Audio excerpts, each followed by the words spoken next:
We are gearing up for a blockbuster Anglo-French showdown as Saints take on Bordeaux in the Investec Champions Cup final. We get Ben's inside track on the big budget Bordeaux. In a world where we want entertaining, Bordeaux entertain. Damien Penaud just brought a spark. Louis Bielbiaré brings a spark. You've got the top 5 try scorers in the Investec Champions Cup all playing in the final. It's mad. Jalibert carried the team. He's been carrying the team for the last 4 years. Is he a Finn Russell? Is he as good as that? Absolutely. The man that you need to look out for, the most underrated in rugby, is Maxime Lucu. But Northampton, you give them one bullet and they play you left, right, then behind the pass behind, and they always find an overlap. It's the old Russell Crowe line. Are you not entertained? I think we will be on the weekend. Into the final moments, Alex Payne trying to keep this side going forward. Haskell takes it on now with just relentless chat, largely about himself. And there's Tyndall to add the finishing touch of glamour and World Cup winning stories. That is how you podcast. Hello Dream Team, welcome along to this week's episode of The Good, The Bad and The Rugby, proudly sponsored as always by our very good friends at Continental Tyres, the official tyre partner of England Rugby. Whether on the rugby field or the road, you can trust Continental Tyres for exceptional safety, performance and grip. Tins and Ben Kayser are in the hot seat, and already it feels easygoing and comfortable listening because we are gearing up for a blockbuster Anglo-French showdown as Saints take on Bordeaux in the Investec Champions Cup final. We'll get Ben's inside track on the big budget Bordeaux and some unbelievable players in there, which we're very much looking forward to seeing in Cardiff at the weekend. And we're also going to lock in the final names in our greatest partnerships 15, the ultimate dream team of the Investec Champions Cup. Tins. We'll also be exploring one of the more intriguing developments in the rugby world, Red Bull's potential takeover of Newcastle Falcons. Known for their strong presence in high-octane, youth-driven sports, Red Bull's entry into rugby could signal a major shake-up. What might this mean for the game in the north, and which marquee players could they target to make a statement? Very interesting indeed. Lots to get into. Antoine Dupont getting his hand in his pocket as well and potentially investing in American rugby. So we'll talk about that a little bit later on. But if you don't already do so, please subscribe, turn on the notification button, give us a like and get tapping in the comments section. Before we do get into the Investec Champions Cup final, first of all, your two old clubs went head-to-head in a top-of-the-table clash in the Gallagher Premiership the weekend. The sun was out and Bath flexed a little bit. It is, at this point in time, quite hard to see who's going to pull their shorts down in the Premiership, isn't it? Yeah, I mean, I know that you being a super fan, Nosy super fan, sepia at the edges, I'd say. Curling at the edges. You're burnt history since 1996, which I think was the last time Bath won a title, Premiership title. Look, I think they look superb. Their squad is just so good in depth. Obviously, they're going to keep that rolling, maybe with a Challenge Cup win this weekend. They just got quality throughout. From back three, their centres, Ajomo and Butler, were on fine form. Plus, their forwards get it done. Thomas Dutoy gets better and better if that's possible. And they've, your likes of Barbary, they've under Nors, they've just got so many good players throughout that team that I agree with you. We did call it at the start of the year that we thought that they would win it. But, they're doing it a canter at the moment. How much of it is about the rugby they're playing? How much of it is about the squad they've got? How much of it is about a bit of both? Definitely a bit of both. And it's a lot. When Tins mentions about the squad, they are also doing really well in the Challenge Cup and they reached the finals, and it's still emotionally draining. I thought that I saw the last final minutes of their game in Edinburgh. You need to roll your sleeves up and get going. There's guys who play major roles in the Six Nations, so it's still not an easy ride. It's not particularly solely focused on the club games or on the league games, which makes it doubly harder. I think it's been building, it's been brewing. It's not like it's been a 1 year thing, and you can tell they've become more and more dominant. So definitely talent, some depth, but also this acceptance that it's going to be tough, and we've got the mental resilience to get it over the line, which makes them particularly threatening for the Challenge Cup final, and make them threatening to be like, are they going to be the team who potentially could slip up in the semi-finals? I don't see it happening unless, touch wood for them, they have some major upsets along the way. But I feel them dominant, strong enough, big enough. There's also an idea of just being physically big enough to handle that. They remind you the Saracens with maybe a bit more sparkle, but Saracens in the good old days where they could have the stamina to back them up because they were just big enough and lumpy enough, and that's what they remind me of. And they've got a hooker that does the best dummy in unreal. Tom Dunn. We always love to see it, don't we? Yeah. Ben, we love to see that. I was going to say wind in the hair, but there's not a lot of hair. There's a lot of wind. Yeah. I think that they also have unshakable confidence. Like, I think that's one thing that Finn Russell brings. And even Ben Spencer at 9 with the first dummy and then the try in the corner, they have the confidence to play wherever, and they'll play from deep. And when they get in the 22, they use the power game if they need to. I think Finn Russell just unlocks so many doors. He throws some risky passes, but they sort of are at peace with that, and they know that sometimes it'll go their way, sometimes it won't. Their defence is put so much pressure on. Obviously, Ajomo did the intercept at the end. There's no way I'd be passing that. I'd be at least waiting until I get reeled in before I give it to my winger to score. I prefer to just hear, I can just imagine Bolsh just screaming out, "Give it to me! Give it the gas! Give it to gas!" No, Bolsh, I'm going to run this in until my hammy snaps. Tell you what, Ollie Hassel-Collins wasn't giving. I thought Flat's line on commentary said, he's just such a nose. Just let him score. Chased him all the way to the line. That's the uncoachables that coaches like to see, though. So, I think they are in great form. So, now, does it feel all too good to be true? Well, Has it been too easy? I don't know. It has been a long-term project for Bruce Craig, and they've obviously had a crack at a final last year, lost Northampton. They had a go against Sarries in the Sam Burgess era. When you look at the table now, they're 15 clear at the top. Bath 71, Leicester Tigers 56, Sale 54, Bristol 53. Then it's Gloucester and Saracens. And I suppose when you look at the clubs in there, and then you throw in Harlequins and Northampton, who've had firework moments, but also damp squibs as well. Why have Bath got seemingly the consistency in their game in the club at the moment that no one else can quite manage to find? I think that's what Tins said originally. It's the depth in the squad. It's the confidence of a couple of years brewing. I think the coaching staff is very well established and has been, after a disappointing loss in the final last year, has been. You never saw a glimpse of lack of confidence. It was just a matter of, look, that's a stepping stone to us getting better. There was no disappointment. Oh, did we get it wrong? Are we going to reshuffle the cards again? And like you said, if Finn Russell can have his ups and downs, but he's a phenomenal attacking threat, and he's just added that extra spark. And I think they take him for exactly who he is, and they've allowed him to grow. So no, I just see building blocks, never a waver of confidence in it. I don't think you could say that it was an easy walk in the park all the time. They have a couple of upsets. They lost to, I remember them losing to La Rochelle in the European stages, where you didn't really see that coming. So it's not been totally breezy the entire way. But they seem to be on march. They seem to be on form, and they're definitely a threat. Where's the semi-final played? Is it at home or is it at neutral? They'll have a home that's semi-final. a huge advantage. Given currently against Bristol, if this is how it finishes up. Well, that'll be a proper little derby. But on top of that, it's got this sparkle about everybody's talking about the wreck and how cool it is and how special it is, and it's full and it's exciting. So no, everything's lined up now. Will they slip up and fall on their faces? I don't see it happening, but that's the beauty of sport. I think they've also taken, with Bath, they've gone through some tough times, but not just necessarily as bad it. Yeah, their supporters. No, but in terms of this squad as well, if you think about your De Glanvilles, your Ajomos, Red Tom Pass, Dunn. You said Dunn. You've seen Tom Dunn. They've gone through those years where they haven't won anything, and we've always talked about how good a team they were, but they've seemed to have grown into it, I think. And then they've added well in terms of your likes of Ted Hill. Dutoit, you mentioned. Yeah, he's an absolute animal. And I actually thought it was quite interesting, like Flats describing a scrum and talking about what the Leicester guy had to do to stop him from doing it, and then he absolutely destroyed him. And that's what happened if you do let him get on top of you or whatever. But I think they've sort of gone through that learning curve with the younger players, and now the younger players are really stepping up.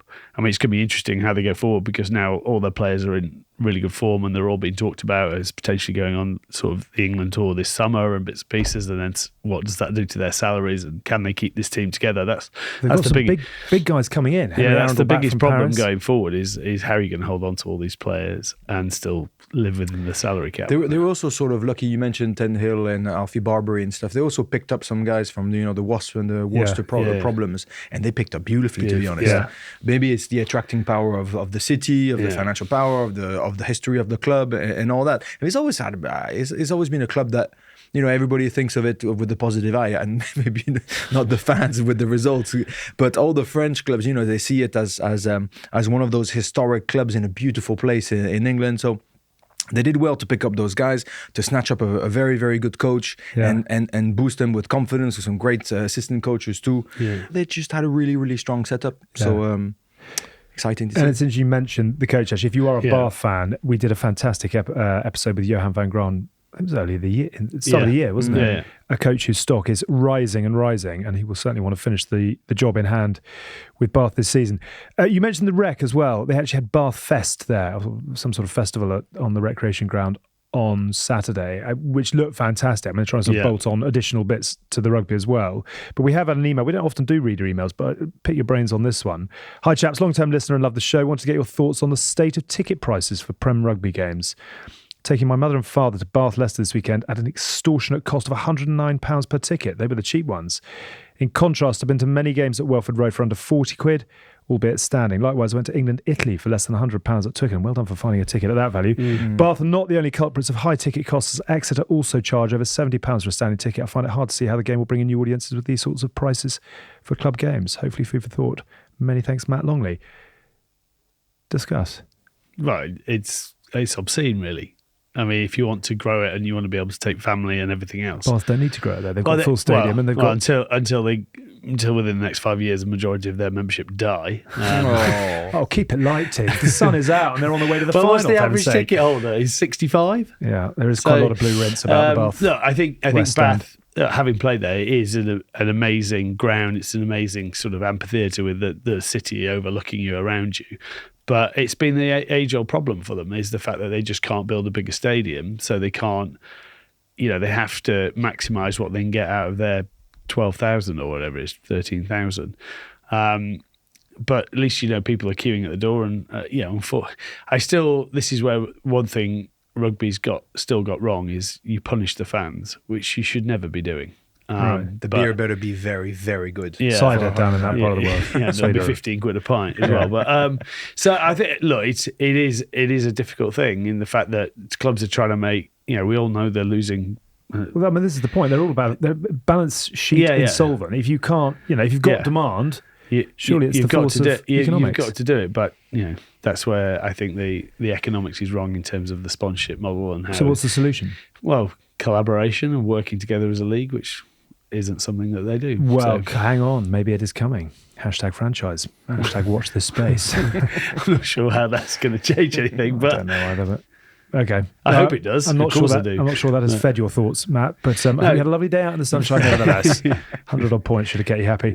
While we're talking Leicester, Geoff Parling is the new man in at Leicester. By all accounts, they have spoken to most in rugby, but he's obviously a British and Irish Lion. Fascinating that he's staying on with the Wallabies to take on the Lions, but then we'll be back on his old stomping ground. Young coach, lots of experience, worked with some very good other coaches, but thoughts on his appointment? Huge call, fantastic news for him. I don't know him personally, but I only hear great things as him as a player, as a bloke, as a change room lad. So he's got the utmost respect and admiration of the players, which is absolutely key. Now, I think very little experience to take on such a big role, but I definitely see why he would seize that opportunity with both hands, and makes total sense. But like you mentioned, I mean, they found Michael Cheika out of nowhere, and everybody was finally they've got a pedigree. Then they went for Paul Gustard, I think, who was at Stade Français, but then it didn't go through either. It's not easy to find the right person. And now if you have a former player who's got the respect of the ground and of the change room, who has a little bit of international exposure too with his time in Australia, who's ready to move back to Europe before Australia World Cup in a couple of years, then I think it's a great bet to take, but it is a huge bet, and it is going to be a little bit risky. It's one of those things when do you make that call of whether you're ready or not? I mean, you've worked for an international team for 5 years as assistant coach.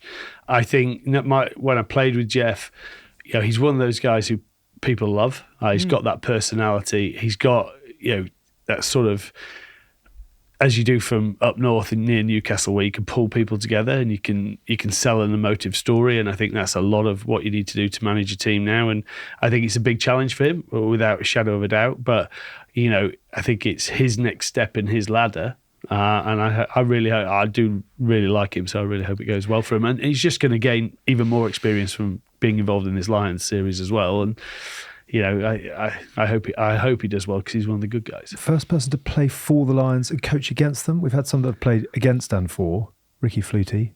Yeah. James Lowe. Do you remember his tap tackle in the third I think it was on Jesse Mogg in 2013. Jesse Mogg. Jeffrey Parling coming to the fore. Sorry. So he's only going to join Leicester after the Lions tour. Yeah. So he's going to come end of August. Yeah. After pre-season. Yeah. That's not really a great start. That's tough. Yeah. And it's interesting we're talking about the stability that Bath have got and how long potentially that's taken. When you look at Leicester's recent history, this is their 8th head coach in 8 years. Aaron Major had 3 months at the start of 2017.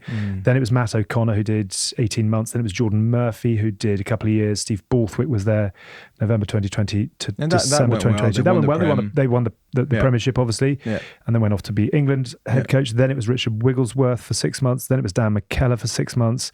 And then it's been Michael Checker for a year. And now in comes Geoff Parling.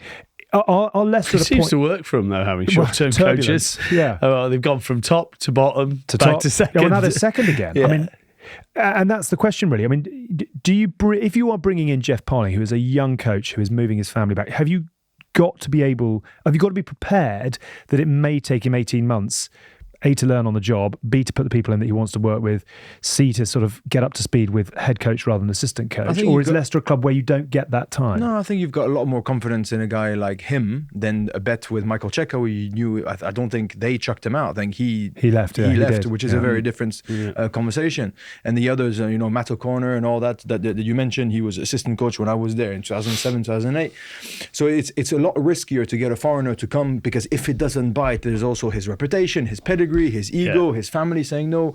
Whereas for Geoff Parling, I mean, he wants to be there. I'm sure his family and the fans will want him there. Yeah. So I think he'll have a little bit more time, and he's not going to be on your own. You mentioned the Borthwick era, but there was also Wiggy with him, who was sort of player, assistant coach, and who apparently was sensational at the time. So it's also who will Geoff Parling will have next to him. Is he going to keep some? Is he going to bring some people with him? I think he'll have more time. In that sense, if you're going to go international pedigree, a lot of experience, did not work because they don't stay long. If you're going to take a bet, you're going to take it with a guy like him, who they have emotional connection with. He genuinely wants this to work, not just for his CV. I think, but if he played in a club, you've got another involved. And Jordy Murph was the same, obviously, but maybe too involved, because he did so much as a player and as a coach that it was a hard, a painful experience. So it's a good call. Is it remarkable that Leicester sit in second, given Checker's? I mean, he's obviously got incredible pedigree, but given he's had 9 months on the job, or does it sort of tell you about everything else going on in the league that Leicester are second? And they also lost at home a couple of times. And they lost away in Champions Cup. I think I was amazed when I was sort of looking at the league, and the fact that once you get away from Bath that have won 13 or whatever, you're down at 8. Everyone's taking chunks like 50%. Yeah. And then it's there's 5 points between second and sixth. Yeah, I mean, Quins mad. would be in that mix if they, if they'd have scored, gone for that bonus point at the end. I think it's just a little bit, it's just mad below that. If you get a good run, everyone beats everyone. I mean, that's just the way the league is at the moment. So at least it's competitive, you can say. The perfect illustration is Bath Tigers game, like you said. That's the gap. And when Bath have to prepare for a Challenge Cup final, and Leicester don't, and still is that gap that is clear and evident. So it will be a very, very slippery semi-final, but at least they can, give a good day for a club that didn't even think they could make it to the semis and potentially even to the final. Okay, we will come on to all things Gallagher Premiership in a week or so. We'll also touch on Bath in the Challenge Cup final a little bit later on the show. Should we do one other thing for you? Because the Good, the Bad and the Rugby Tins are going to be live on stage inside Hampton Court Palace. That's exactly what's happening, Alex. The Good, the Bad, the Rugby is going on Sunday the 15th of June, and you're all invited. You're welcome. Invited, indeed. Do come along. Expect plenty of rugby chat, a little bit of rugby chat, I'm sure. Behind the scenes stories and a deep dive into the Lions tour, all in a setting fit for a king. And a lord. Very good, bad, the rugby. If you want to go big, we have got you covered. The Beers and Bowls packages gets you amazing food, drinks, and a meet and greet with yours truly before the show. Priceless. It's going to be a belter. Grab your tickets now. Apparently, we're on between Banana Rama and Chaka Khan. So if that doesn't tell you the state of our career, I think we've made it. I really don't know what does. I'm like, that's made us. That's made us. Okay, cool. I Banana know Rama, that's not Chaka really Khan, where you want and to the be. good, the bad, and the rugby. That is a holy trinity right there. Should we do Investec Champions Cup final at this point in time, though? A quick update on how both the finalists went at the weekend. Saints 28, Sarries 24. They were 19-7 down at half-time, the Saints. Quite a lot of drama at the end. Forward pass, yes or no? I thought the first pop would have been the forward one. I think the second one was fine, but yeah, it was way to finish, that's for certain. Yeah. There's such a lot of Sarries friendship between those two as well. Sitting comfortably in the top four, and now suddenly not. They rely on other people now. Yeah. So Sixth. yeah, it's going to be an interesting run into who gets that last spot, because obviously Gloucester are in the mix as well. They've got Northampton at home on the whatever date it is.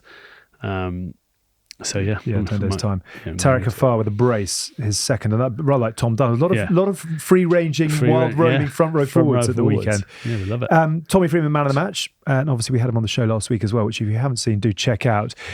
Northampton, though, as an overall package coming to the final this year, give us your view of the season they've had and the team that they are coming to the final. If you think 2 seconds of how good they were last year, you see a glimpse of it, but only in Champions Cup games. And I must say, look, I can't understand how they can be so far behind in the Prem, given how very, very strong they were against Castres, how unbelievably good they were against Leinster, and how well-deserved they are in that final now of Champions Cup. It's not an intercept, it's not a silly penalty towards the end. They look like a serious outfit, especially at Aviva. But if that was their first season like this, you would think how can they be so up and down? But last year, that's what they did every single weekend in the final, especially against Bath that we just raved about. I thought they really dismantled them with their way of playing rugby, which is pace, which is accuracy, which is Finn Smith. Nobody knew who he was. Now he's a Lion. With Freeman, who nobody knew. Or sort of knew what he knew, and now he's a Lion. They have some serious players that are very, very impressive. So on their day, they struck me as a world-class team, and I would not see them, walk over against however good Bordeaux will be and can be. So surprising. I think they'll just be disappointed with their lack of reliability in the Prem this year, which is their logo. But if that gives them enough energy to reach a Champions Cup final, then. A word on their prep for the final, because they went full ball. They've picked up a few knocks. Langdon, Davison, Coles, Rahm, potentially with knocks and injuries. We shall see. Hot day. They kept the pedal to the metal right to the end. Is that great? We're going to be match hardened going into the final, or is that going to have a knock-on effect? Look, I think it sort of shows they want to finish strong and they want to keep the team ticking over. Some people really like that. I don't know whether Dowse has that conversation with players going, look, do you want a break, or do you want to? Because I was always one that liked to keep playing, liked to keep ticking over in that zone. Didn't really ever want a week off. Because that's just how I felt my prep needed to be. I was never. I know rugby players have changed now. You look at what Ireland do. I don't know whether I could do that, like jump in, jump out, because I just feel that you lose that speed. But they've learned to adapt to that. Whereas these players might not want to do that. I think. They like that tag of being underdog. They like that tag of people saying they're not good enough. I think they had. I was just trying to see how many injuries they had at the start of the year. I think that really scuppered their. Early part of the Prem. But there's no doubt. I mean, you're going into this final, you've got one team that averages 45 points a game in Bordeaux, and I think I think Northampton are 39. Yeah. They're scoring 100. They've scored 142 tries in all competitions this year. You've got the top 5 try scorers in the Investec Champions Cup all playing in the final. It's mad. Damien Penaud 12, Tommy Freeman 9, Louis Biel-Barry 8, Henry Pollock 7, Wano Augustus 5. By points if you're on the markets this weekend. It'd be interesting because finals. I think they always take it. It might be quite tight. Whereas I think this could be a shootout. This could be NBA. Yeah. Interesting. We're talking about Northampton, obviously keeping the pedal to the metal right to the end on Saturday. Bordeaux took most of their main stars off at about 53 against Castro. Still 34-29. Them. Yeah, for sure. So it's the same idea. I think when you have 2 weeks, it's tough. because you can't do 2 full weeks with nothing. So it's tempting, and I think they all got rested after the semi-finals. Yeah. And then it's a matter of keeping them fresh, keeping them alert, keeping them in the mix. I mean, with Clermont, we played so many finals and lost so many that we tried everything. Yeah. Do you have to go through a bit of trauma at this time of year every year? A tiny bit, yeah. Do you? Yeah. Cool. But it's a shame that actually Leinster didn't go to the final and then lose it, because then I could get rid of an etiquette. Wow, Schadenfreude is alive and well on this week's show. There's a couple of guys that could take on the burden of the most Champions Cup finals lost from me. That would be nice. But no, look, I'm just impressed by the constant performance at Nice, because I know how hard it is to get there. And then, like Tin said, some guys just like to be on the field, and I think it's the right attitude. If you play 80 and it's boiling hot and it's tough, then obviously emotionally and physiologically you do leave a lot out of the tank, which can be painful. But I don't think fitness is going to be a problem on Saturday. They're going to be so up for it mentally. They're probably going to crash, and they're going to struggle to have a lot of energy until the Lions tour for those who are going to go. But Saturday will not be a fitness thing. They will be so up for it, so ready, so consistent and so in control of the way that they play that it will be a hell of a final. I think as well that Bordeaux is still in the mix for top 14, aren't they? So they want to make sure they get that win and home wins as well. So I think that's probably why they did it. But they took them off and give them 30 minutes rest at the end. This would be their first European trophy, though, which when we know some of the scenes that we've had in French victories over the years have been unbelievable. La Rochelle in particular. There was a really interesting line from Jefferson Poirot off the back of the weekend. It said Jalibert carried the team, and I just wonder, when you look at Finn Smith, as you say, who is now a Lion, but has obviously become instrumental for England as well. He's flourishing in all aspects of the game. For someone like Jalibert, who perhaps had the flash with France against England, but is now all in all but on Bordeaux. Is that fair enough? Probably people in England know him on the international stage, and because, like you said, Champions Cup is the first time that Bordeaux ever get to the final. But for the last 5 years, he's been an absolute rock star at Bordeaux. Yeah. Kicking drop goals, sidestepping anybody he's been running the show. He's really, yes, I know we highlight Damien Penaud and Louis Bielbiaré, etc. But he is the absolute rock star that Bordeaux have had in the last couple of years. Now, where they were really impressed is that when he's carried the team, he's been carrying the team for the last 4 years. Every time he's on the field, he carries the team. Yeah. He doesn't carry the French team the way that he does with Bordeaux, but in Bordeaux, there's absolutely no question mark. Is he a Finn Russell? Is he as good as that? Absolutely fucking lootly. He really is all the way up there. And where they were really impressed with him at the weekend is just because of the whole uncertainty of the Champions Cup and next week, how he bashed somebody, he stepped up to the plate where Casque were playing really well, and with a couple of individual brilliance, inside pass by Tamefuna, he scored chips and scores, and then there's that mini break out of nothing, and he finds Lucu inside. It's just magical. Yeah. Genuinely magical. So he does 200 touches in defense when he doesn't bash people. He can be a liability, but in attack, he's a freak. He's definitely a freak. He's all the way up there with Finn. It is mad that he's not currently an international yet. He would fall into your top fly halves in the world pretty quickly. We had him in our top 10 superstars of the game. Yeah. He's Carlos Spencer in attack. Yeah. You can't even really compare him. Even genuinely, maybe he doesn't have the fast, the Finn Russell pass out of nowhere, the lock and load vroom and find that laser pass. But sidestepping, he's a better athlete than Finn Russell. Yeah. He's a Marcus Smith. He's a Marcus Smith sort of in attack, sidestepping anybody in a phone booth. No, he really is incredibly good. We've often spoken on this show about the fact that teams often need to go through a lot of pain at the sharp end of this tournament in order to then lift the trophy. And Munster were the sort of clear indication of that years and years ago, but other teams have had to do the same. When you look at Bordeaux's recent history, top 14, 2020 were the top of the league, 17 games played when the league was then cancelled, 21 to 23 they've lost in the semi-finals. And then obviously last year they got hammered in the final by Toulouse. And then you look at the Investec Champions Cup, lost in the semi-final in 2021 to Toulouse. 2022 they lost in the round of 16 to La Rochelle, and then last year they lost in the quarterfinal to Quinn. So they're getting close. They're in the vicinity, but they're not quite there yet. Is this Bordeaux side ready, for those who don't necessarily watch a lot of the top 14?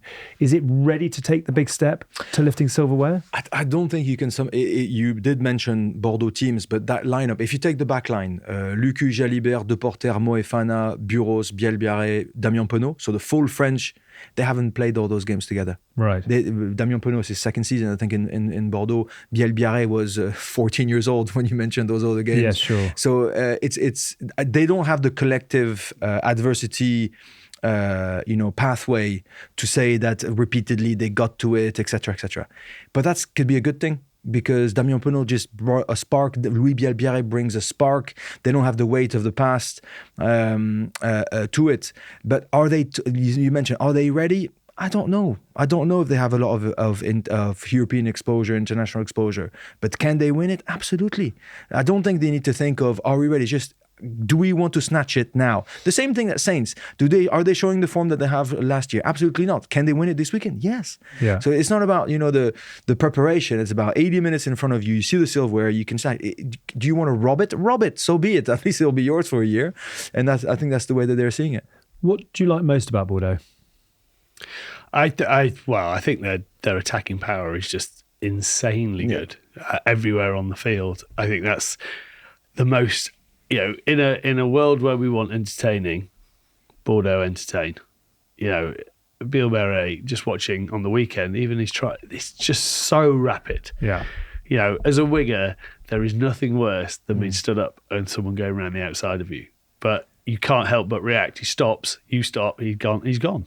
And, I think the ability, what we've talked about with Jalibert, and, to work in tandem with Mofana, whoever it might be, who's going to be playing, I just think they can unlock you so easily and punish you at any moment. I think their scoring rate off kick returns or whatever is insanely good. So I think we're just going to be entertained. Yeah. It's the old Russell Crowe line. Are you not entertained? I think we will be on the weekend. Yeah. I'm just looking at some of the stats. You talk about the attack. Second best rate of converting line breaks to tries after Toulouse in the top 14. Second most entries into the opposition 22. Third best rate of scoring tries from visits to the opposition 22 after Toulouse and Toulon. And the highest rate of tries scored from kick returns. So if they get in there, they're dangerous. If you kick badly, they're dangerous. They've got individual who are dangerous. From a Northampton perspective, is it almost the Brazil philosophy, you score 4, we'll score 5, or have they got to try and shut down? That's an obvious question in some ways, but how do you beat this Bordeaux team? Well, one of the teams is going to have to adapt a little bit their mindset, and who's going to shut down who. Is Northampton going to play a tiny bit less than they normally do, or they're just going to go the Northampton way? I don't know. We'll see. I know that they had to adapt a little bit. If you saw the semi-final, Bordeaux against Toulouse, they had to adapt. They scored. They came out of the starting blocks like roaring. 10 minutes of incredible rugby, just going at it, and then they had to suck up a couple of Toulouse attacks, and obviously they can be very threatening. I think what Bordeaux have added to it, they've got a bit more muscle up front. They got Tamefuna, Adam Coleman, the two sort of Australian Tongans that do help. They got Pete Samu at 8, who is an absolute animal, who is not the biggest, but he really is a bit like Augustus, really a force of nature, a bit of a Ben Earl type of back row. So they've got this balance now that does help them to be multi-phase. But the man that you need to look out for in Bordeaux, which is the most underrated guy in rugby, is Maxime Lucu. He has taken a whole different dimension.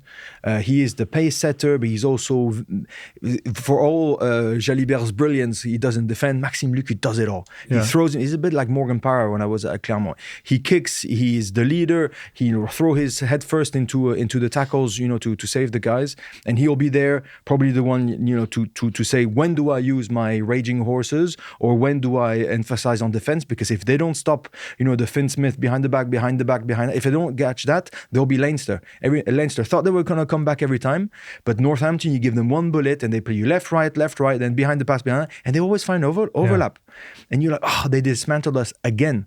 So it'll be interesting to see which team adapts the best and manages in defense to overcome. As well with both teams, because they've got great nines, they mix their attack up they pick around the breakdown a lot. So if you get too spread, because you worry about the threats out wide, which both teams have, their nines will pick you apart around the ruck. Yeah. If you get too narrow, they've got the skill sets and the players to get out on the edges and use those as well. So they vary their attacks so well. They'll score a load of tries going through the middle of you, but then they'll score tries down the outside because they create space by manipulating that. It's interesting as well, you talk about big moments in a season. So obviously Dupont's injury against Ireland brought Lucu into the French setup. From there it seemed like he had the opportunity to own the space of night. And Toulouse have sunk in Dupont's absence a little bit, and Bordeaux obviously are sitting where they are.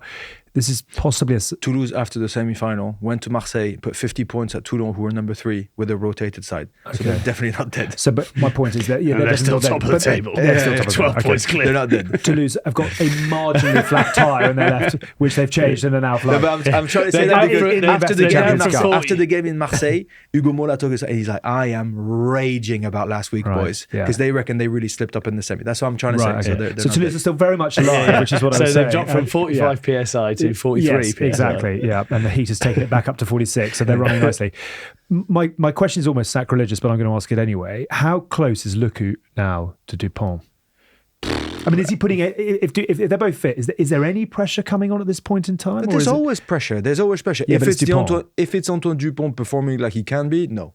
Right. If it's Antoine Dupont who has a little slip up like any other player, like any other teammate, yeah, absolutely, of course. He is that good, that well respected, and like you said, he's got those key moments when against Ireland he came and he delivered. Yeah.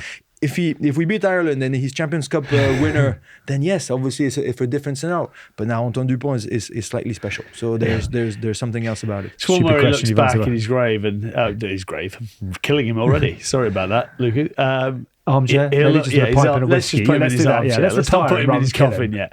And he could already be on 40 caps or something, but he's just behind one of those. But Antoine, they said nothing before 9 months. It's a repetitive ACL, plus he had the meniscus, I think, or MDL or something. It's a big one, huh? Yeah. So I don't think he's going to be back for the November test either. They're going to New Zealand this summer, which is a huge... But they're taking a B squad down, I don't think so. I think they might change their mind. A lot of players have put their hand up saying, look, it's a once-in-a-lifetime type of tour. Romain Tamac said that, and so I think Fabien Galtier is sort of reconsidering. So Lucu could be, Ireland, win the Six Nations, Champions Cup winner, go to New Zealand, and in November they're playing South Africa. Yeah. Once you have all that under your bait, then we'll see. But not bad for a second. New Zealand have sort of played that well, haven't they, as well? Because they've sort of been into the French for disrespecting them and sending down.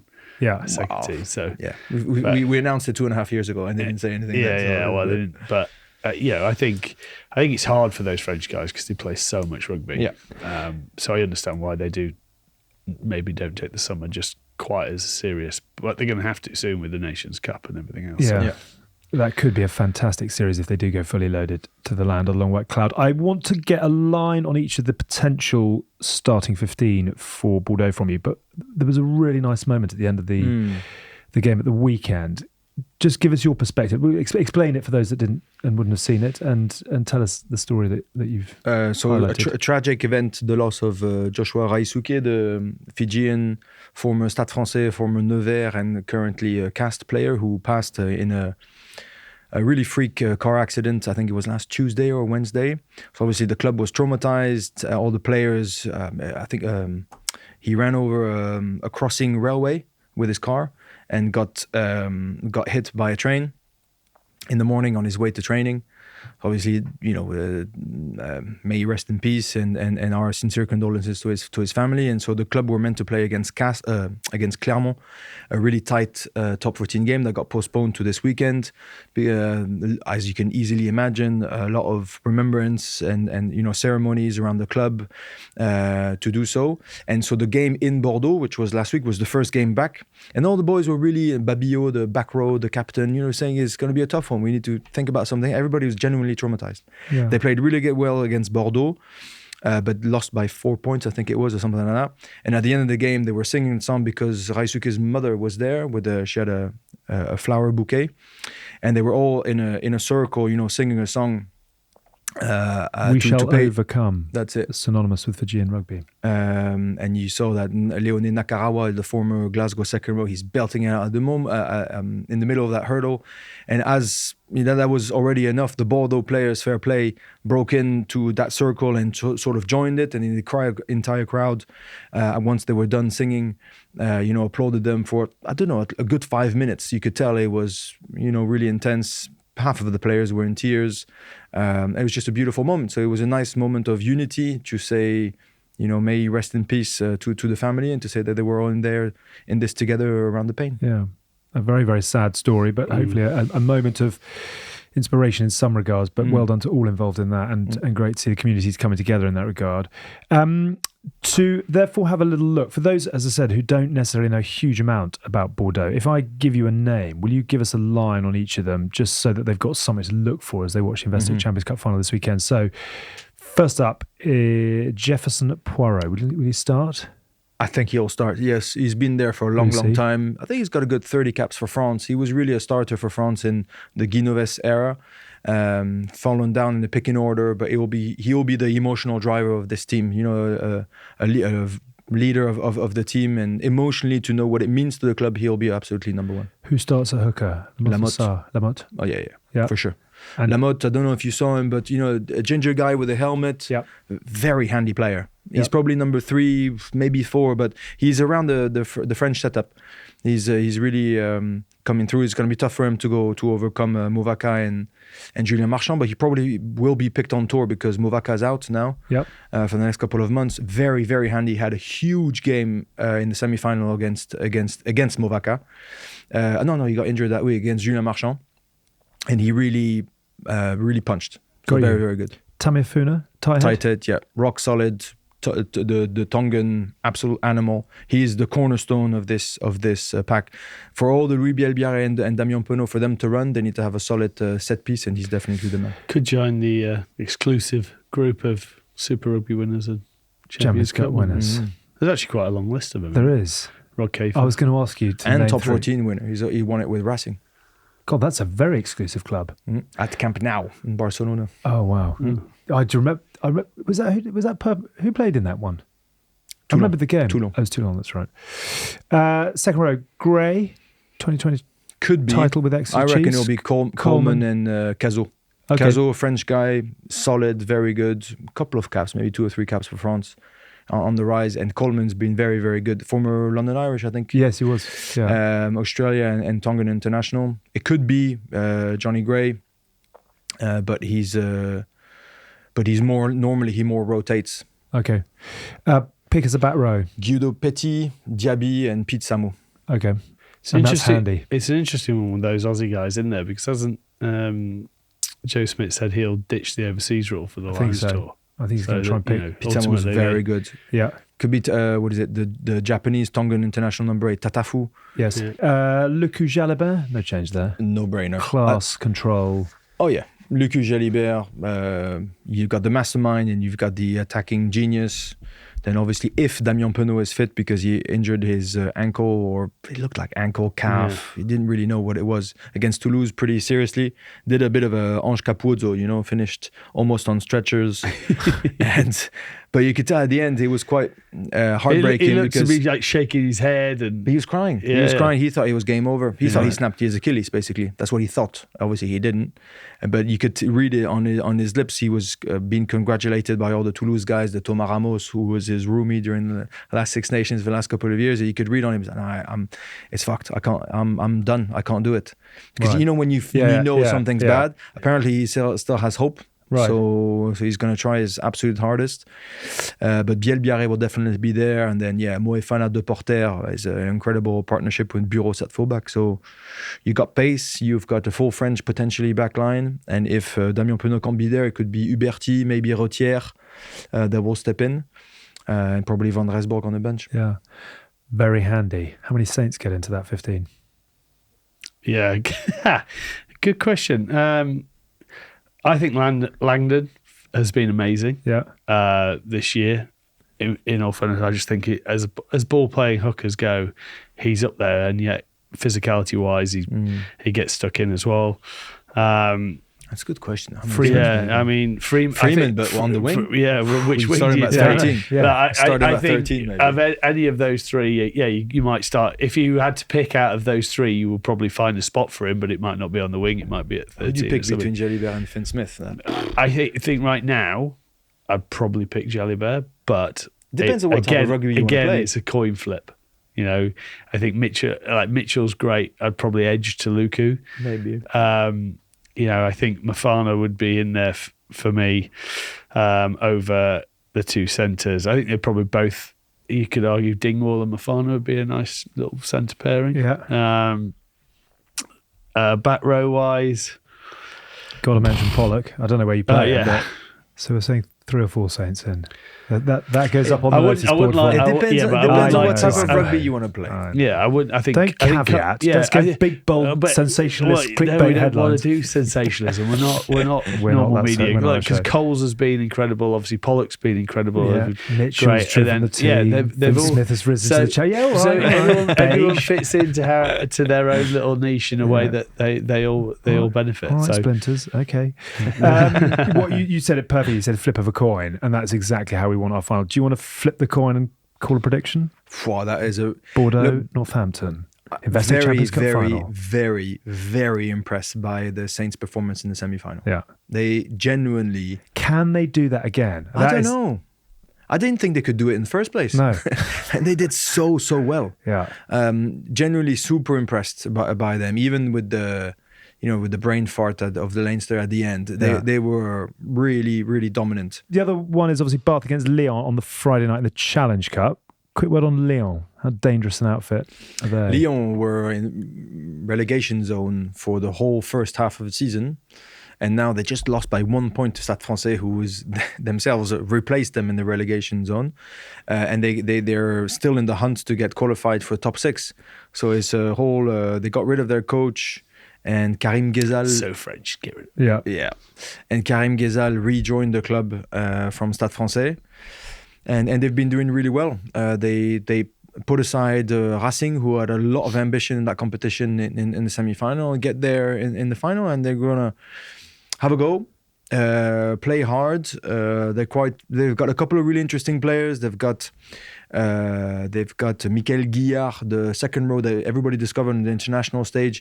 He started against Italy and then he held his spot for the rest of the Six Nations. Really, really interesting player. They got Nignashvili, the Georgian fullback, who's signed for La Rochelle, who is an unbelievable player. They got Kuyu at 9.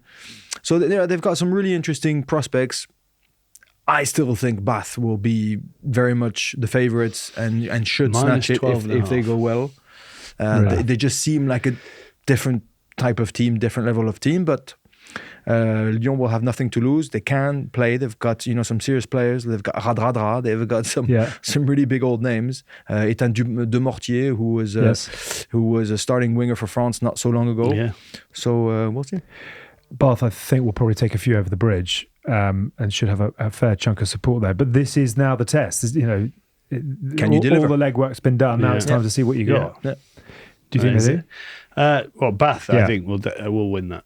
You do? I do think that. Okay. But I didn't answer your first question. I think Bordeaux will snatch it by 1 point. Okay, so thank you for getting I didn't really say. I think Bordeaux will snatch it by 1 point, even though 49, 40, 39. Are we looking at that sort of a fight? It's not going to be 50, I was 49. I was trying to see what the total points was, but it hasn't put it up yet. But Northampton are underdogs, plus 7.5, and I fancied them, but I didn't back them against Leinster. So no, you went Leinster by 20 in your prediction, didn't you? So I fancied them, but didn't quite have the minerals to say it publicly. We've all been there. I went Leinster plus by 6.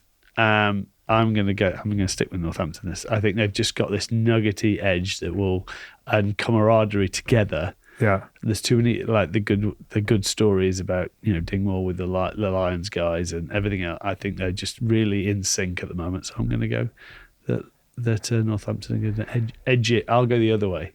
Right, by 2. By 2. We shall see. And if you fancy it, if we've warmed up your interest levels, there are, I think, still a few tickets for this weekend in Cardiff. Head to epcrrugby.com for more details. It's going to be a brilliant day out. Actually, I'm sure you can do a double as well and do a little Friday night, Saturday combo. Go and grab some tickets to that if you would like, and we will see you there.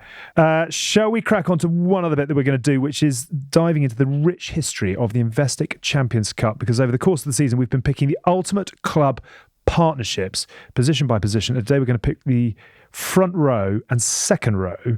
There is a twist, though, because each club can only be represented once. So our team so far consists of... twist, by the way. It is quite a mean twist, but it also makes it a good outcome. Our team so far is the Munster back row of Leamy, Wallace and Foley, so you can't pick a Munster front row or second row. The Toulouse half-back pairing of Dupont and Untermack. The Leinster centres, and why wouldn't you, of O'Driscoll and Darcy. and the Wasps back three of Voice, Lucy and Van Gisbergen, who obviously were sensation against Toulouse all those years ago. Shall we start with the front rows? So you cannot have Munster. I mean, there are some choices in You this can't have front row. Leinster of Healy, Cronin, Furlong. You can't have Toulouse by Malvaka Moina. Yeah. So, should we give you some options? Leicester front row, who started both the finals in 2001, 2002, Rowntree, West and Garforth. And That's did the double in the nuggety, Premiership. that is strong. strong. That's old school front row, and that is right tough there. as teak. History of the ABC Club. You're a proud member of that. I can feel your finger ready to press that button. Or you can have Toulon front row. Again, not too bad, this one. Sheridan, shabby, Bruno and Heyman. Yeah. Or you could argue for Chocky, Gerardo and Heyman, who won the treble in 2015. That brings back one or two happy memories. Yeah. I was on the receiving end of that one. It wasn't great. The trauma is still deep. I mean, Definitely. there's Saris as well. Don't Let's forget talk about there's 2013 final. All right, let's go back to it. Jamie George and Vincent Koch, World Cup winner as well. Not bad at all. Yeah, Not and that was bad at another all. Ben final. Sorry about that one. Thank you. Or you could have La Rochelle, Priso, Never played them. Bougarit, Never lost against them. Winnie Antonio. I like them. Good. I like So them. they get your vote. I like Yeah. them. Winnie Antonio is a They caused legend the of a least bloke. misery. Is he really? Winnie Antonio? Yeah. Oh yeah, he's the nicest human being ever. Really? They've caused the least mental harm on Ben, so he's going to go for that. for no other reason than Ben gets to walk out with a smile, we're going And he's with got a teddy bear tattooed on his chest. You know Has that? he? No? Like Winnie the Pooh. Oh, Winnie, so he's done got a that. big Winnie tattooed on his chest, a sleeping little teddy bear. I love that. Yeah, Hard man which with a ends up teddy being bear. like this big. Yeah, I bet it does. Yeah, And it's going to get bigger over the years, I think, as well. He'll be sat on the floor by the end of his life. Aye, that's one hell of a Paddington Bear in 2035. So we've gone through. We've got there's some good old units there. So you've got Leicester, Rowntree, West, Garforth. You've got Toulon, Sheridan, Bruno, Heyman. I'm going to put those two front and centre. Saris, Mako, Jamie George, and Vincent Koch. Obviously got about the paddock. Do you want a little go at one of those, Ben? I mean, this is your area of I'm not going to expertise. make it personal at all, but if we select Toulon, I'm out of here. Right, okay. Yeah, So Toulon that's are fine. out. Okay. Sorry, Sheridan, Bruno and Heyman. I'll give you Ben's number if you want to take that up with him. Pretty solid outfits, to be honest with them. That's where I think that Leicester front row, we've got to Yeah, have go for the Leicester. first team to go back to back. You mentioned Langdon, so that's what inspired him to run around with the ball. His Graham Rentry, Do you think? West and Garforth. Do you think Geordie Murphy will feel happier that we etched their He got back very three upset out? about He the got back very three, upset yeah. that his back I three think he's wasn't still in there. writing So we'll letters put of the, complaint put about the that. front row in. Should we do that then? We're going back to a very old school. This old Did you ever school. get caught by any of those straight at the bottom of a rock? Please tell me you did. No, not really. Like I Right. got on really well Too with quick. Wig and Dorian. So I wouldn't. Yeah, Garforth was a horrible man, but Right. so I'll be quite happy to give it to them. Happy? Very happy. Happy, ABC right. Club. ABC Club. So the Leicester front row of the finals of 2001 and 2002, Rowntree, West and Garforth, go into our Investec Champions Cup Dream Team, and then we'll fly through the second row options as well. And what you have done by getting rid of Leicester from the options is you've kiboshed Martin Johnson So in the Dream I Team. originally was going Toulon, and then we've basically got rid of World Cup winning So no second row Martin pairing. Johnson or Ben Kayser. They were pretty average at Ben best Kayser, anyway, yeah. so they won't mind too much. Leinster out. That was Leo Cullen, Brad Thorne, Nathan Hines, Malcolm O'Kelly, and you cannot have Paul O'Connell and Donica O'Callaghan, which was quite the combo from Munster. So that leaves us with Toulon, backies. Poof. And in 2013, he played with Nick Kennedy. In 2014, it was Danny Rousseau. I'm taking 2015, it was Ali Williams. I would go quickly in there. Yeah, I'll take Backies and Ali Williams. Yeah. That's yin and yang right there. Hard, annoying, great on the piss. And that means we don't need option 3, which is Mario Itoje and George Cruz. Did they start all three titles together? They did 2016 and 17. I think he played 6. How did Itoje not? Oh, yeah, Itoje played 6 in 2019. That would have, if he'd played second row, that would have played 3-1-3. That would have been quite impressive. So we just go straight in with hard, annoying, and good on the piss. Yeah. I mean, Backy's story is about when he was chinning Matt Stevens in the scrum. One It's more, just please. Just One more, please, Yeah. And the captain's going, no more, just one more. Right.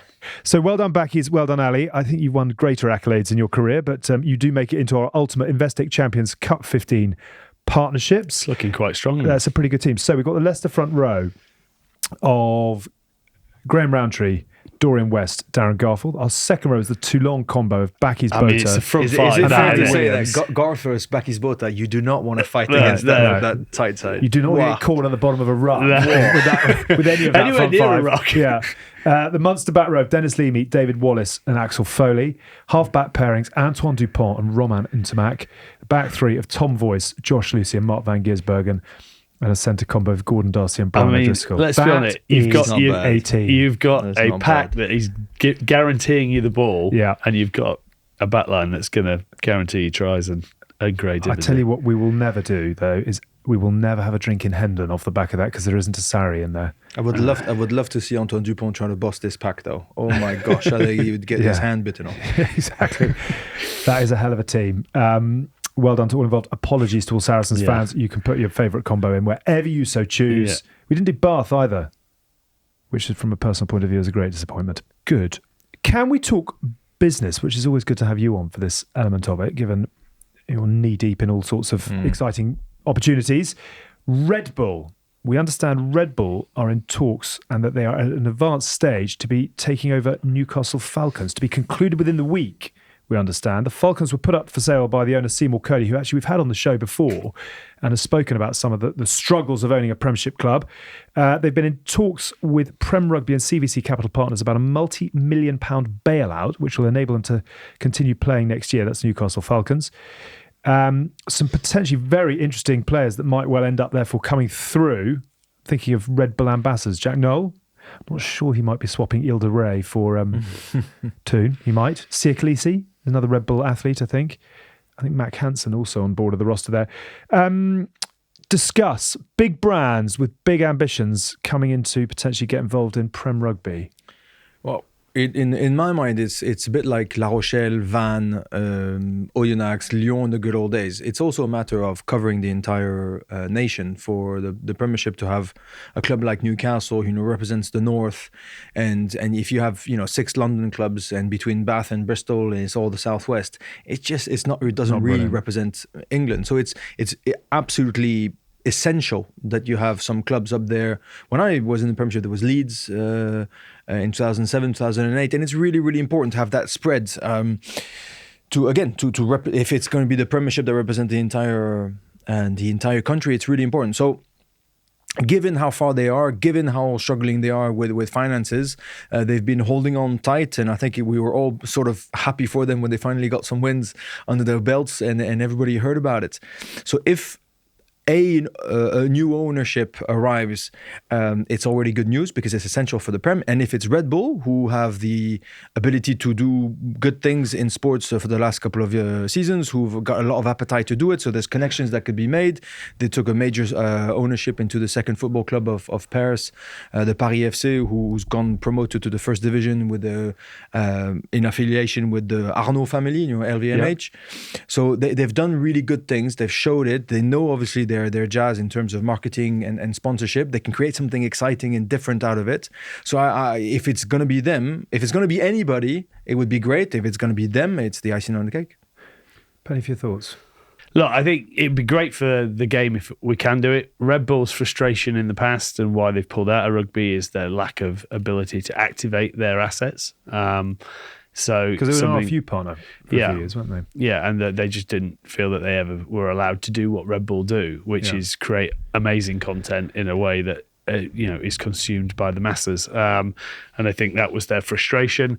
I think if you look at it from a business point of view, I think Red Bull are possibly outsold by Monster up north rather than, so maybe it's a play on that. We know that they're in at Leeds United, which could make an interesting play if they can connect the dots of there.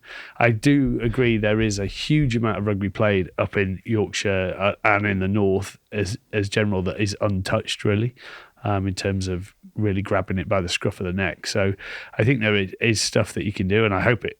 In some ways, I hope it happens because it'd be a good win for the Premiership. But do you think Red Bull buying into Newcastle Falcons is Red Bull buying into Newcastle Falcons, or do you think they will take the Falcons as a brand and potentially put it into Ellen Road, or Darlington's got a great stadium?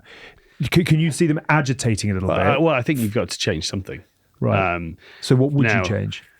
What would you do if you were Red Bull and you come in and you say, right, we've done the deal, now we're going to... Yeah, you've got to do whatever you feel is going to be the best to make a statement and get it done. Well, what you don't want to be is now Red Bull Falcons or whatever you're going to call it, and then just be the same as it is now, doing the same things. And that's not Red Bull anyway. They will do things differently.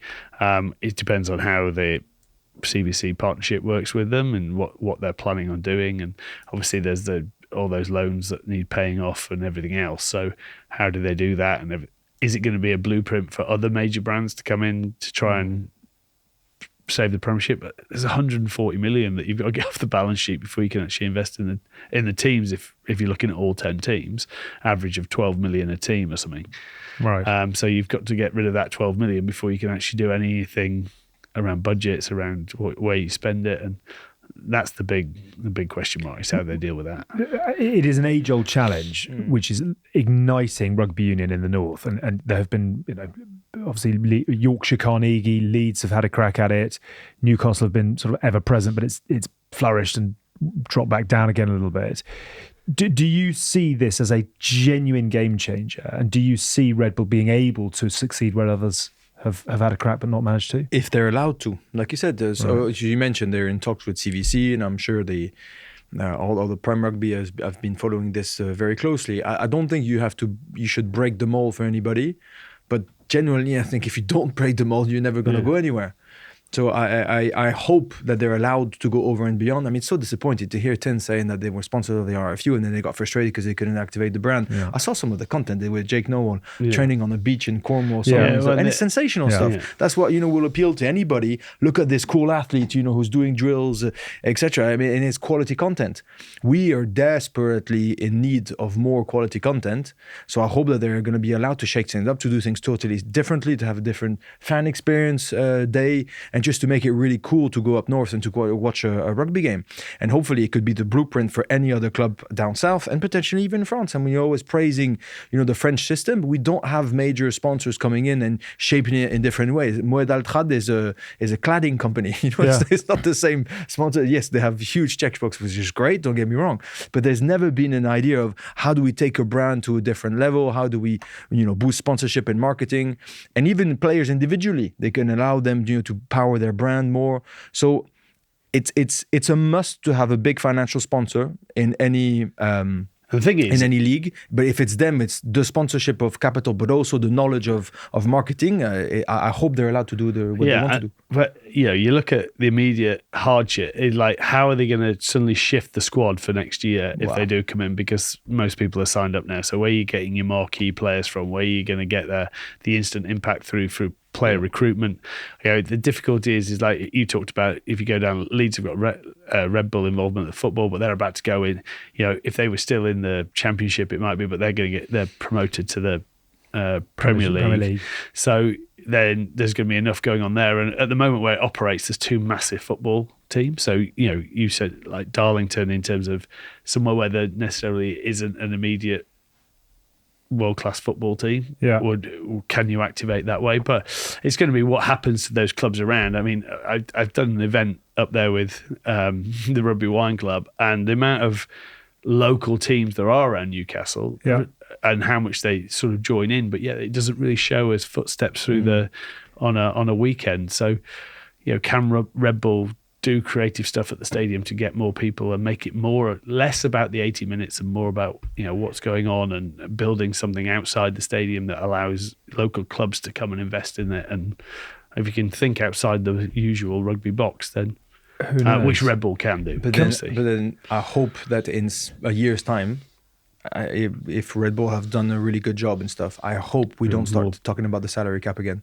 Right. That it's going to be like a limitation for them to attract, new players and for them to come, etc. I hope they're going to allow them to have, not full reins, but to genuinely being able to use that financial striking power to create something different. And that's when the whole thing of salary cap being there to try to prevent teams from going bust, which unfortunately is not working at the moment, is not going to be a limitation to their ambition. I just want to quickly go through some of the players that have been through and out the exit door at Newcastle over the last few years. Phil Branting, Saracens, Jamie Blamire en route to Leicester, George McGuinness at the Ospreys, Trevor Davison, Guy Pepper at Bath, Callum Chick is off to Saints, Max Pepper Bristol, Louis Johnson Saracens, Josh Hodge Exeter, Tom Penny Gloucester, Chris Harris Gloucester, Adam Radwan Leicester, Ewan Stevens Cardiff, Ben Redshaw en route to Gloucester. Not all household names necessarily, and not all international players, but Premiership really players, good club players. And if you retain 2/3 of those, suddenly Newcastle are going to be a very different outfit. The whole idea you've got to pull the community with you,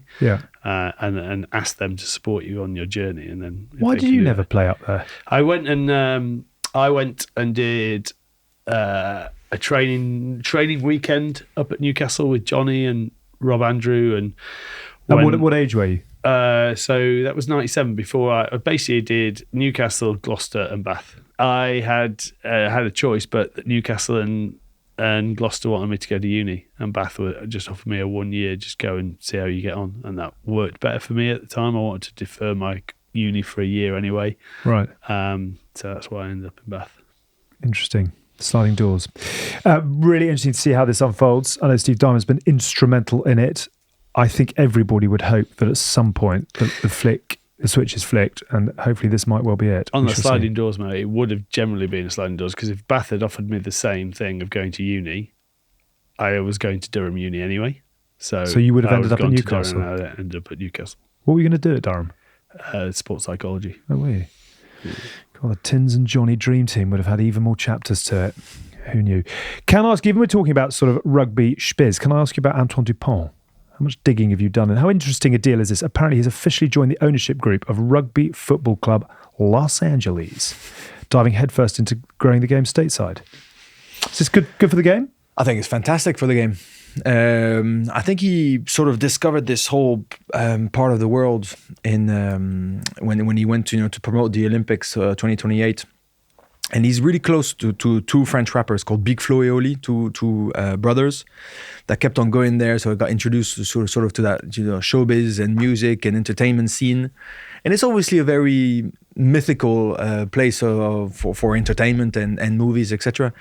And this guy, born and bred in Le Gers, an hour away from Toulouse, it's very, very much away from his comfort zone. But then he sort of discovered that this country is very, very hungry for new sports, for development, for entertainment, for doing things differently. And this is an opportunity to be part of an ownership that's going to try to do things differently and to ride the wave of the 2028 Olympics and the World Cup in 2031. So I think it's clever. I don't think it's a huge financial involvement considering what he can do.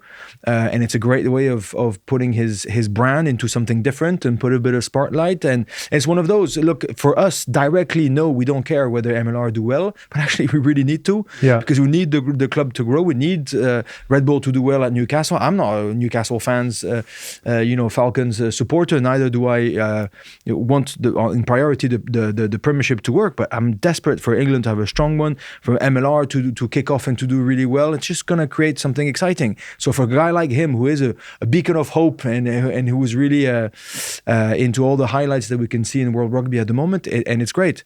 On a side note, he's at the Festival de Cannes at the moment, and his new missus is like an ex-Miss Universe.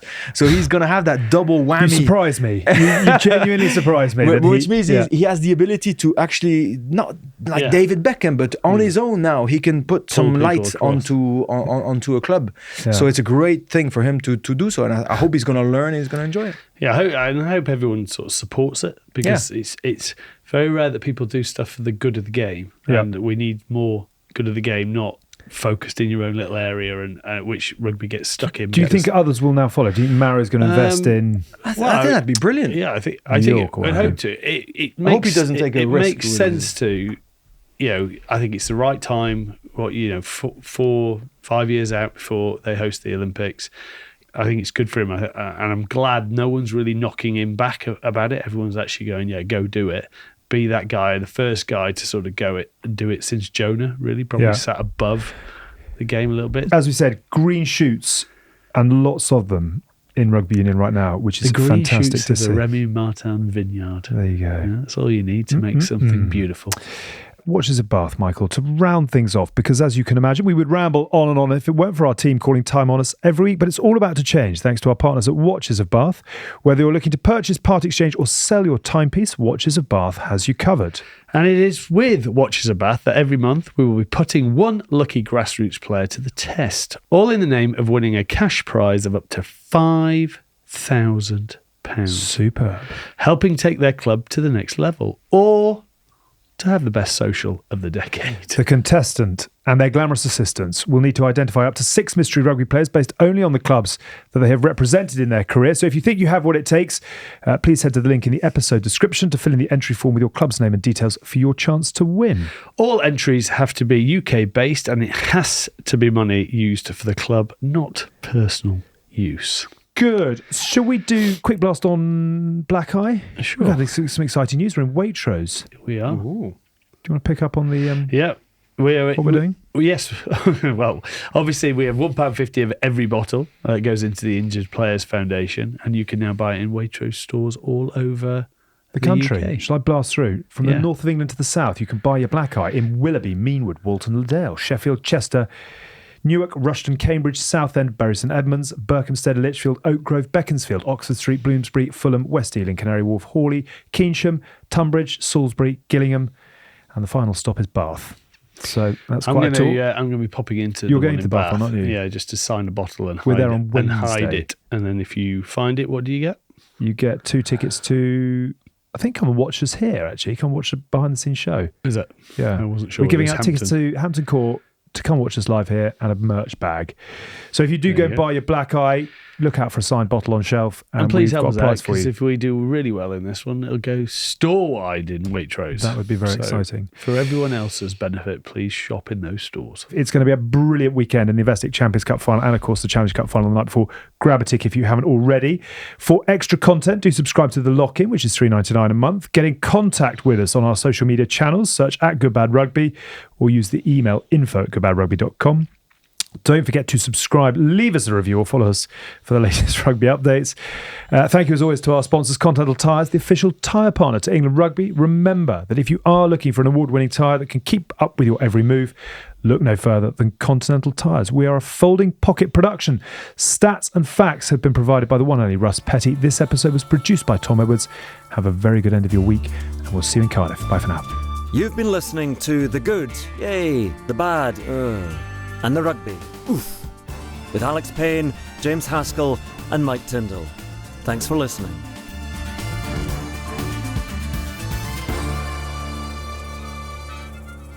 I'll take Backies and Ali Williams. Yeah, that's yin and yang right there. Hard, annoying, great on the piss.